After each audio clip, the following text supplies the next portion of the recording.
So there are three benefits for this goal. For the first one is for improving motor planning. So as you can see that you have to do it independently, so you have to have a great motor planning. When you are able to motor plan, you can do much more complex movement, not just dancing. In terms of daily life routine, just as cycling is also considered motor planning.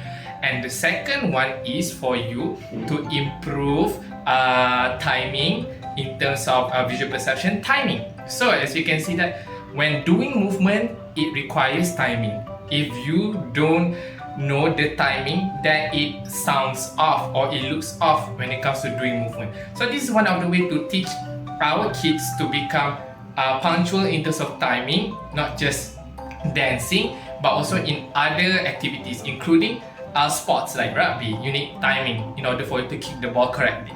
And last but not least, for you to improve memorization and sequencing. As you can see that it requires memorization. So in some words such as Suriram, manis, you need to understand the motor planning first, and then you can immediately memorize the sequence better.